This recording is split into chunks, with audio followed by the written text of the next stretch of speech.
એમને માફી માંગવી જોઈએ અને એમનામાં કેટલું પાણી છે પાણી બતાવવાનું કામ બનાસકાંઠા અને બહુ એવડો મોટો પાવર હોય સામદામ દંડ ભેદ ને રાજનીતિનો અને બનાસકાંઠાનું પાણી શું છે ને એ 2027 ચૂંટણી લડે ત્યાંની વિધાનસભાની ચૂંટણી બનાસકાંઠામાં લડવી જોઈએ। બનાસકાંઠા જિલ્લાના સાંસદ જ્ઞાનીબેન ઠાકોર વિશે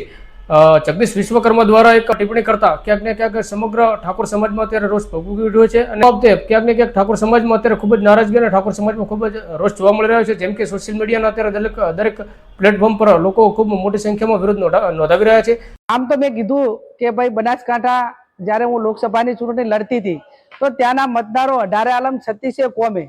મેં ખાલી વાત કરી કે હું એક મામેરું માગું છું દીકરી તરીકે બેન તરીકે બનાસની બેન તરીકે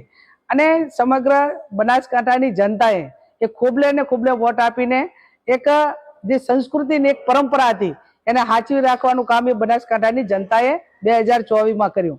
એ બનાસકાંઠાના પુત્ર બનાસકાંઠાના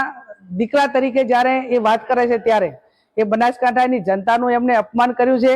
એમને માફી માંગવી જોઈએ અને બહુ એવડો મોટો પાવર હોય સામદામ દંડ ભેદ ને રાજનીતિનો મંત્રીનો સત્તાનો તો એમને 2027ની વિધાનસભાની ચૂંટણી બનાસકાંઠામાં લડવી જોઈએ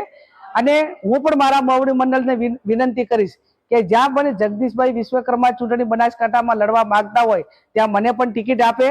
અને કદાચ મોવડી મંડળ મને ટિકિટ ના આપે તો બનાસકાંઠાનો કોંગ્રેસનો કોઈ પણ કાર્યકર એ જગદીશભાઈ વિશ્વકર્મા અમે ચૂંટણી લડવા તૈયાર છે, સક્ષમ છે અને એ ટાઈમે બનાસકાંઠામાં જે એમણે જે ઉચ્ચાર્યા છે શબ્દો જે અપમાન કર્યું છે અને બનાસકાંઠાનું પાણી શું છે ને એ 2027માં ચૂંટણી લડે અને ત્યાં આવે અને પછી બનાસકાંઠાની જનતા એ એમનામાં કેટલો દમ છે અને એમનામાં કેટલું પાણી છે પાણી બતાવવાનું કામ એ બનાસકાંઠાની જનતા કરશે।